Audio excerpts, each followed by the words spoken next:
Me da mucho gusto establecer comunicación con el viceministro de Vivienda y Ordenamiento Territorial, José Batista, a quien saludo a esta hora. Viceministro, buenos días. Buen día, Ricardo, a ti y a todos los oyentes de Radio Panamá. Viceministro, en este punto es interesante o es importante hacer un balance de cuál habría sido esta proyección, y entendemos todos el contexto con el tema de la pandemia, cuál habría sido la proyección en materia de respuestas habitacionales o de proyectos de este tipo en el país y qué se ha logrado avanzar hasta este momento. Y bueno, quiero comenzar por decirte que, y tú lo has mencionado, ¿no? El tema de la pandemia es inevitable tomarlo en cuenta porque en 36 meses de gestión nuestra, 28 han sido en esto que nosotros denominamos una realidad en desarrollo, ¿sí? Y eso no es una excusa, definitivamente. Es podemos decir, un peso que hemos tenido en los propósitos de lograr mejores resultados. Sin embargo, quiero decirte que en medio de esas circunstancias, nosotros consideramos que en muchos aspectos hemos logrado éxito más allá de los proyectados. Quiero comenzar indicándote, Ricardo, que ya se sabe que este ministerio es Ministerio de Vivienda y Ordenamiento Territorial, o sea que tiene dos componentes. Este es el Ministerio podemos decir, de la atención de las familias de menos recursos para una solución habitacional, que eso lo maneja el Viceministerio de Vivienda, que está bajo la dirección de la viceministra Daniela Martínez, y tenemos un Viceministerio de Ordenamiento Territorial que maneja la relación con el sector privado en función de ese sector privado que genera vivienda. ¿Sí? Entonces, ese viceministerio está bajo mi tutela, ambos bajo la dirección del ministro Rogelio Paredes, que es el ministro de la cartera. Entonces, por un lado, lo que me preguntas, si nosotros heredamos una cantidad de proyectos que iban más allá de las capacidades de este ministerio. Tanto es decirte que en la administración pasada aquí se manejaba un presupuesto como de 200 millones de dólares en inversión y aquí había proyectos por 700 millones. O sea, eso significaba que en condiciones normales, sin pandemia y la limitación de recursos que fueron destinados a atender la misma, nosotros hubiésemos tenido como 3 años y medio en que no hubiésemos podido plantear ningún proyecto nuestro. Nosotros hemos continuado atendiendo los proyectos heredados con muchas dificultades legales, no solamente de esta institución, sino de la mayoría, la forma como se dieron los contratos, muchas de estas empresas quebraron y no podíamos, no se habían garantizado las compañías de seguro que pudiesen atender estos reclamos. Bueno, en fin, pero esa es la parte que yo te digo ya ni siquiera para hablar, ¿no? Porque nosotros tenemos que seguir adelante y siempre recordamos las palabras del general Omar Torrijos Herrera, que decía que un año después que tú estás en el gobierno, ya el gobierno anterior eres tú. ¿Sí? Entonces, Exactamente, no se puede ya tú no llover puedes sobre decir mojado. que el gobierno anterior. Entonces, yo quiero hablarte en el área del Viceministerio de Vivienda, cosas positivas. Nosotros continuamos la terminación del proyecto Ciudad Esperanza en Arraiján, que son más de 2.000 viviendas. Seguimos entregando con la misma empresa constructora y un poco lentos van ellos, pero seguimos entregando apartamentos prácticamente todos los meses, que ya sumamos entre Ciudad Esperanza, los entregados en Arraiján, en Caledonia, que ese fue un proyecto que se culminó, y en Brooklyncito, que ya entregamos un edificio, entregamos 48 apartamentos, hemos entregado más de 2.500 soluciones de los proyectos heredados, que incluyen proyectos de Techo de Esperanza, que eran proyectos donde se atendía a familias que teniendo un lote pero sin capacidad en ingresos para hacer una casa, y sobre todo en casas precarias, y privilegiando a las familias que tuviesen no solamente alguna condición de extrema pobreza, sino también discapacidades en miembros de la familia, pues nosotros hemos favorecido a esta familia. Así es que en esa dirección hemos seguido atendiendo, hemos continuado, que debemos estar entregando quizás este año ya los primeros edificios, el proyecto Alto de los Lagos en Colón, que es la segunda fase también de un proyecto heredado, que son 1.600 soluciones de vivienda para mudar familias del casco antiguo de Colón. Eso se suma a este viceministerio a los casos que nosotros llevamos adelante en los asentamientos informales, que tienen que ver con el tema de la titulación de tierras, sobre todo de invasiones que han sido expropiadas y regularizada su situación. Son más de 1.600 familias que ya se benefician con un título, y esto lo sumamos a una institución de la cual el ministro es el presidente de la Junta Directiva, que es ANATI, con la cual se ha realizado las titulaciones masivas de más de 16.000 lotes en todo el país. La verdad es que en medio de toda la situación ha sido un logro significativo. Por otro lado, en el Viceministerio de Ordenamiento Territorial, donde la instrucción del presidente Laurentino Cortizo desde el primer día fue que fuéramos facilitadores del sector privado. ¿Por qué? Porque si bien es cierto, nosotros cumplimos una misión y una función social en atender a la familia con los recursos necesarios cuando no lo pueden accesar por el crédito hipotecario, la función de construcción nosotros consideramos que debe ser del sector privado. Así lo hicimos en la administración de Martín Torrijos, Ricardo. O sea, en ese periodo nosotros nos pasamos de ser un ministerio constructor a un ministerio facilitador. Nosotros en esa facilitación que hicimos al sector privado logramos reducir el déficit habitacional de 200.000 soluciones a 150.000. Ese logro que representó en ese momento, que además de las 20.000 soluciones que genera el crecimiento vegetativo de la población por año, o sea, cada año hay 20.000 familias nuevas que requieren vivienda. O sea que en 5 años se construyeron 100.000 más 50.000 adicionales. Por eso logramos bajar 50.000 el déficit habitacional. Pero eso lo hizo el sector privado. ¿Cómo? Con una gestión de ser facilitadores, de no ponerle traba. Y ahora llegamos con esa misión e instrucción del presidente Cortizo. Entonces, nosotros en ordenamiento territorial, lo primero que hicimos fue revisar todos los procesos de trámite. Y exitosamente hemos logrado, por un lado, reducir todos los trámites de aprobaciones de uso de suelo, de esquemas de ordenamiento territorial, aprobaciones de propiedad horizontal, de las ventanillas únicas de urbanizaciones. Lo mínimo que se ha reducido es a la mitad los trámites. Y hay algunos trámites que se redujeron hasta en un 70%. Esto ha significado que los promotores puedan más prontamente iniciar sus proyectos. Y esto es en todos los niveles y en todos los estratos sociales.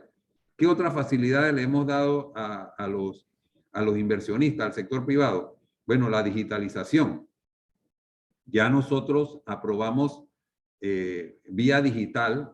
Los promotores no tienen, y los arquitectos no tienen que venir al ministerio para aprobar el anteproyecto de urbanización.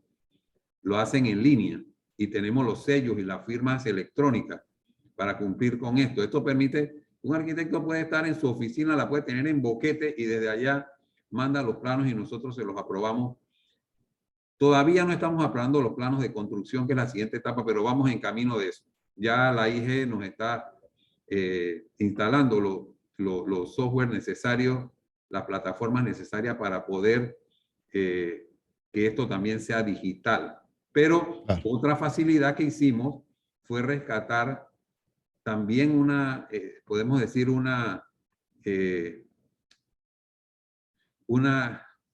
planteamiento nuestro en la administración Torrijos, que fue descentralizar las ventanillas únicas. Nosotros entendiendo que hay muchos promotores en el interior del país, montamos una ventanilla única en Santiago para que atendiera las 4 provincias centrales y una en David para que atendiera Bocas del Toro y Chiriquí. Bueno, eso fue desarticulado en la administración anterior y nosotros lo primero que hicimos apenas llegamos fue reinstalar estas ventanillas que han sido de gran facilidad para los promotores.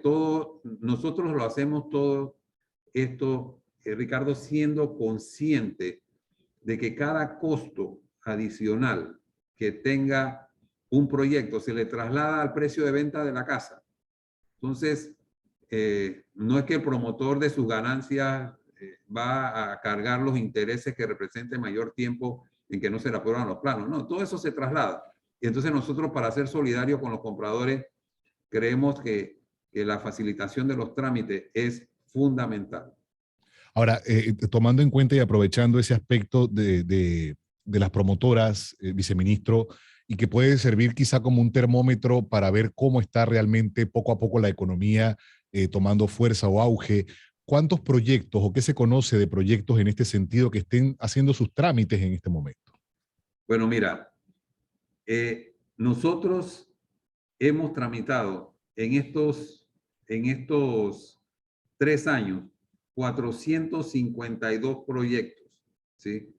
En etapa de anteproyecto, que representan 92.752 soluciones de vivienda.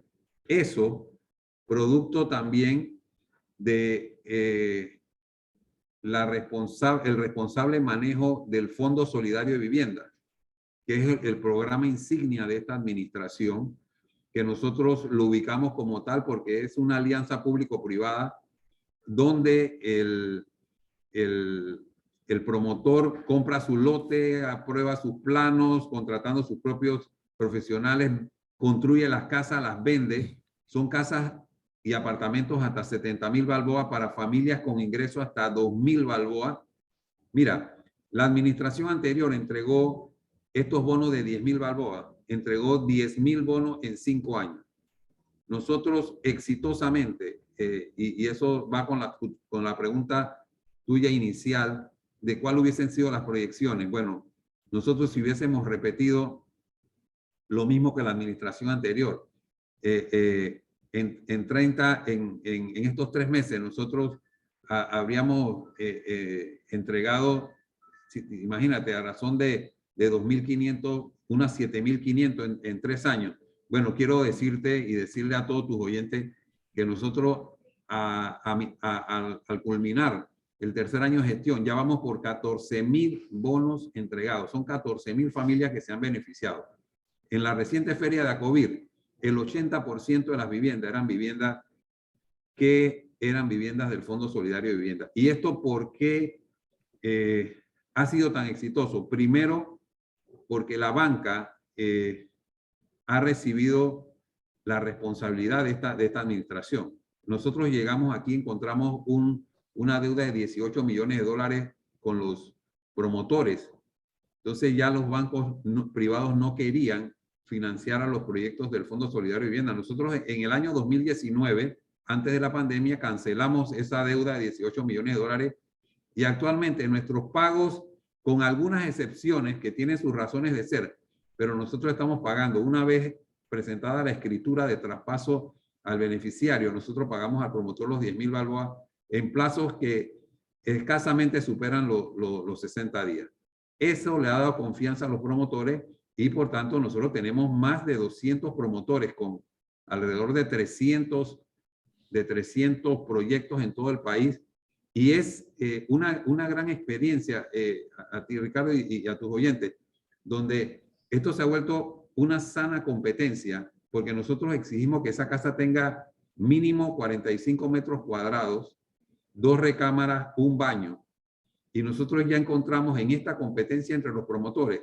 Estuvimos recientemente con el ministro Paredes viendo unos proyectos en Chiriquí, donde se ofrecen casas, por los mismos 70.000 dólares, se ofrecen casas de 3 recámaras, 2 baños.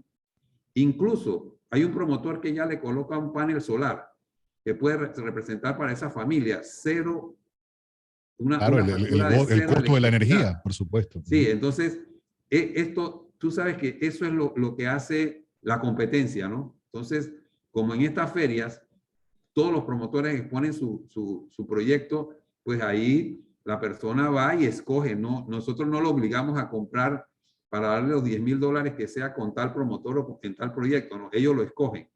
Y esto ha promovido esta sana experiencia. Por otro lado, nosotros cuando llegamos, nos encontramos que cuando se aprobó la Ley 6 de Ordenamiento Territorial para el Desarrollo Urbano, la Ley de Urbanismo del año 2006, que traspasa a los municipios las competencias de autoridad urbanística, desafortunadamente la única autoridad urbanística que se creó en 10 años fue la del municipio de Panamá. Ya hace un par de meses, David se convirtió también en autoridad urbanística, pero lo que busca esta ley principalmente es que los municipios cuenten con un plan de ordenamiento territorial. Puedo decirte que desde que se creó la ley hasta ahora solamente hay 2 planes distritales aprobados, el de Panamá y el de David. Bueno, nosotros estamos desarrollando 16 planes de ordenamiento territorial. Y esto lo estamos haciendo 6 de ellos en alianza con la Autoridad de Turismo, que son los 6 destinos turísticos, que son Bocas, Tierras Altas, Boquete, Soná, Pedací y Taboga. Con la Autoridad de Aduana, en alianza con fondos de ellos que tienen del BID, estamos haciendo los planes de distritos como Barú, Renacimiento y Bugaba, que son fronterizos con Costa Rica. Con fondos propios de nuestro presupuesto, estamos haciendo actualmente Santiago y Atalaya, y el próximo 21 de julio, en 2 semanas, estaremos licitando unos planes que son fundamentales a Raiján y La Chorrera con una visión territorial que incluye a Capira. Pero además de eso, no nos hemos quedado ahí. Nosotros estamos elaborando con profesionales de la institución que tienen algunos 20, 30 años de experiencia aquí, planes de ordenamiento. Entre eso, ya hicimos el de Portobelo, en una alianza también conjunta que estamos por desarrollar Portobelo con el Ministerio de Cultura, el Ministerio de Ambiente y la Autoridad de Turismo. Estamos haciendo por autogestión el plan de Agua Dulce, el plan de Chepo, y estamos comenzando a trabajar un plan parcial de la isla Manzanillo en Colón, lo que es el casco de las 16 calles. Y también con colaboración de la empresa privada, por ejemplo, la Cámara de Comercio de Chiriquí elaboró un proyecto en Boca Chica para que nosotros, del cual nosotros vamos a elaborar un plan parcial. Y prontamente, con unos estudios elaborados por el Banco Mundial, vamos a elaborar un plan parcial de lo que sería la futura línea de Metrocable en San Miguelito. O sea, hay mucha actividad nuestra en el tema de ordenamiento territorial que va más allá de las expectativas incluso que teníamos al principio de la gestión. Pero quiero, ya redondeando el tema, Ricardo, decirte que nosotros no nos hemos conformado con terminar lo que heredamos, que ya tenía un peso presupuestario, sino que nosotros tenemos algunos proyectos que tienen el sello Cortizo. ¿Cuáles son estos? Un proyecto de apartamentos en San Miguelito. Hace varias décadas que no se hacen apartamentos en San Miguelito. Este es el proyecto Miki Sierra de 400 apartamentos.